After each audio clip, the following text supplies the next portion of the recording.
ಮಹಿಳೆಯರಿಗೆ ಅಂದ್ರೆ ವೃದ್ಧರಿಗೆ, ಪ್ರಾಣತೆಯರಿಗೆ, ಹೆಣ್ಣು ಮಕ್ಕಳಿಗೆ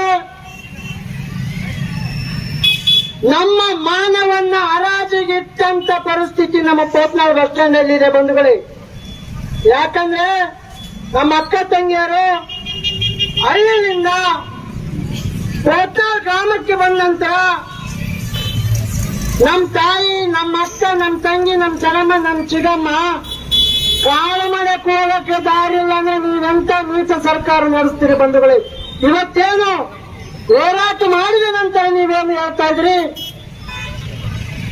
ತುರ್ತಾಗಿ ಶೌಚಾಲಯ ನಿರ್ಮಾಣ ಆಗಬೇಕು, ಇಲ್ಲಿ ಬಸ್ ಸ್ಟ್ಯಾಂಡ್ ನಿರ್ಮಾಣ ಆಗಬೇಕು, ಇಲ್ಲಿ ಪದವಿ ಪೂರ್ವ ಕಾಲೇಜ್ ಈಗಾಗಲೇ ಹೇಳಿದ್ರಿ, ಪದವಿ ಪೂರ್ವ ಕಾಲೇಜ್ ಹೇಳ್ತೀವಿ ಕೊಡ್ತೀವಿ ಅಂತೇಳಿ ಹೇಳ್ತಾನೆ ಹೊರಟಿದ್ರಿ. ಮತ್ತು ಇಲ್ಲಿ ಹೆರಿಗೆ ಮತ್ತು ಮಕ್ಕಳ ಆಸ್ಪತ್ರೆಯನ್ನು ನಿರ್ಮಾಣ ಮಾಡಬೇಕಂತೇಳಿ ಸುಮಾರು ವರ್ಷಗಳಲ್ಲಿ ಬೇಡಿಕೆ ಇದೆ. ಅದನ್ನಾರು ಮಾತಾಡ್ತಾ ಇಲ್ಲ. ಈಗಾಗಲೇ ಪರಿಸರ ಒಳಗೊಂಡಂತೆ ಪರಿಸರವನ್ನು ದಿವಾಳಿ ಮಾಡಿ, ಹಳ್ಳವನ್ನು ದಿವಾಳಿ ಮಾಡಿ ಶುದ್ಧೀಕರಣ ಮಾಡಬೇಕಂತ ಹೇಳಿ ಸುಮಾರು ಮನವಿ ಕೊಟ್ಟರು ಕೂಡ ಸಂಬಂಧಿಸಿದ ಅಧಿಕಾರಿಗಳು ಅತ್ತ ಕಡೆ ಗಮನ ಹರಿಸ್ತಾ ಇಲ್ಲ. ಮತ್ತೆ ಇಲ್ಲಿನ ಹಾದು ಹೋಗುವ ಬಸ್ಗಳು ಏನಿದಾವೆ ಎಕ್ಸ್ಪ್ರೆಸ್ ನಾನ್ ಸ್ಟಾಪ್ ಅಂತವು, ಏನ್ ಮುಂಬೈಲಿಂದ ಡೆಲ್ಲಿಗೆ ಹೊಂಟವು, ಡೆಲ್ಲಿಲಿಂದ ಮುಂಬೈಗೆ ಹೊಂಟವು ಗೊತ್ತಿಲ್ಲ. ಬಂಧುಗಳೇ, ವ್ಯಾಪಾರದ ವಹಿವಾಟು ಕೇಂದ್ರ ಪೋತ್ನಾಳ್, ಮಾನವಿ ರಾಯಚೂರು ಬಿಟ್ಟಿದ್ದು ಮಾನವಿ ಬಿಟ್ಟಿದ್ದು ಸಿನ್ನನೂರು.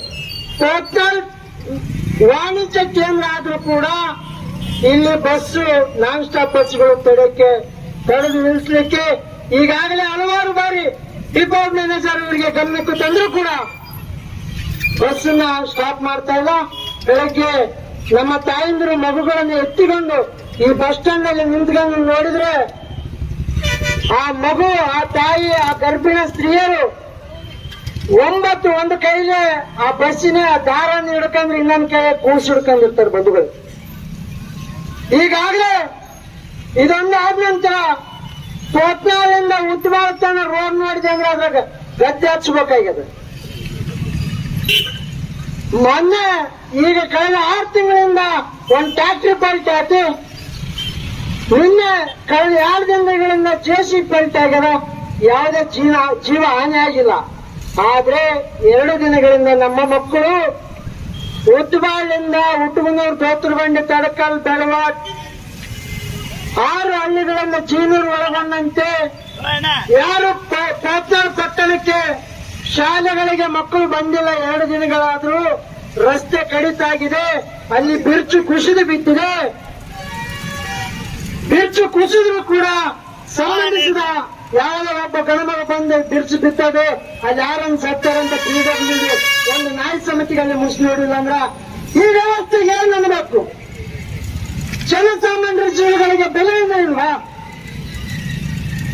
ಜನಸಾಮಾನ್ಯ ಮಹಿಳೆಯರಿಗೆ ಬೆಲೆನೇ ಇಲ್ವಾ? ಜನಸಾಮಾನ್ಯರ ಜೀವಗಳಿಗೆ ಬೆಲೆನೇ ಇಲ್ವಾ? ಈ ದೇಶದಲ್ಲಿ ದುಡ್ಡಿದ್ದವ್ರದ್ದು ರಾಜಕಾರಣ, ಈ ದೇಶದಲ್ಲಿ ಬಲಾಢ್ಯರು ಬದುಕು ಮಾಡ್ಬೇಕಾ? ಭಾರತ ದೇಶದಲ್ಲಿ ಭಾರತ ಮಾತೆಗೆ ಬಸ್ ಸ್ಟ್ಯಾಂಡ್ ಇಲ್ಲ. ಪೋತ್ನಾಳಲ್ಲಿ ಭಾರತ ಮಾತೆಗೆ ಬಸ್ ಸ್ಟ್ಯಾಂಡ್ ಇಲ್ಲ. ಕಾಲು ಮಾಡಕ್ಕೆ ಜಾಗ ಇಲ್ಲ ಅಂದ್ರೆ ಭಾರತ ಮಾತೆಗೆ ಜಯ ಅನ್ನೋದು ಎಲ್ಲಿ ಸ್ವಾಮಿ?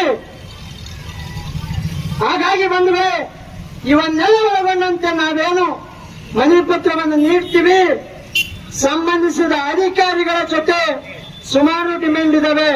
ಸುಮಾರು 10 ರಿಂದ 15 ನಮ್ಮ ಬೇಡಿಕೆಗಳನ್ನು ಏನು ಇಟ್ಕೊಂಡು ಇವತ್ತೇನು ಪ್ರತಿಭಟನೆ ಮಾಡ್ತಾ ಇದ್ದೀವಿ. ಈ ಬೇಡಿಕೆ ಸಂಬಂಧಪಟ್ಟಂತ ಎಲ್ಲ ಅಧಿಕಾರಿಗಳ ಜೊತೆ ಒಂದು ತಾಲೂಕು ಆಡಳಿತ ಅಧ್ಯಕ್ಷತೆಯಲ್ಲಿ ಒಂದು ಸಭೆಯನ್ನು ಕರೆದು ಸಂಬಂಧಿಸಿದ ಎಲ್ಲ ಅಧಿಕಾರಿಗಳ ಜೊತೆ ಸಮಗ್ರ ಚರ್ಚೆಯನ್ನು ಮಾಡಿ ಈ ಭಾಗದ ಜನಸಾಮಾನ್ಯರ ರೋಡು, ರಸ್ತೆ, ಮಹಿಳೆಯರ ಕುರಿತು ಎಲ್ಲ ಸಮಸ್ಯೆಗಳನ್ನ ಕೂಡಲೇ ಬಗೆಹರಿಸುವ ನಿಟ್ಟಿನಲ್ಲಿ ತಾಲೂಕಾಡಳಿತ ಕೆಲಸ ಮಾಡಬೇಕು ಅಂತೇಳಿ ಈ ಹೋರಾಟದ ಮೂಲಕ ಎಚ್ಚರಿಸ್ತಾ ಇದ್ದೀನಿ. ಈ ಹೋರಾಟ ಇವತ್ತು ಆರಂಭ ಆಗಿದೆ. ಮುಂದಿನ ದಿನದಲ್ಲಿ ಹಂತವಾಗಿ ಹೋರಾಟವನ್ನು ಪ್ರಾರಂಭಿಸ್ತೀವಿ. ಈಗಾಗಲೇ ತಾಲೂಕಾಡಳಿತದವರು ನಮ್ಮ ಮನವಿಗೆ ಪತ್ರವನ್ನು ಸ್ವೀಕರಿಸಲಿಕ್ಕೆ ಏನು ಆಗಮಿಸಿದರೆ ಆ ಮನವಿ ಸ್ವೀಕರಿಸಿ ತಾಲೂಕು ಆಡಳಿತದ ಪರವಾಗಿ ಬಂದಿರತಕ್ಕಂತ ತಾಲೂಕು ದಂಡಾಧಿಕಾರಿಗಳು ನಮಗೆ ಒಂದು ಭರವಸೆಯನ್ನು ನೀಡಿ ಉಳಿದೆಲ್ಲ ಅಧಿಕಾರಿಗಳ ಜೊತೆ ಒಂದು ಸಭೆಯನ್ನು ಏರ್ಪಡಿಸಬೇಕು, ಕೂಡಲೇ ಶೀಘ್ರದಲ್ಲಿ ಈ ಸಮಸ್ಯೆಗಳನ್ನು ಪರಿಹರಿಸಬೇಕಂತ ಹೇಳಿ ಈ ಹೋರಾಟದ ಮೂಲಕ ಎಚ್ಚರಿಸ್ತಾ ಇದ್ದೀನಿ ಬಂಧುಗಳೇ. ಎಲ್ಲರಿಗೂ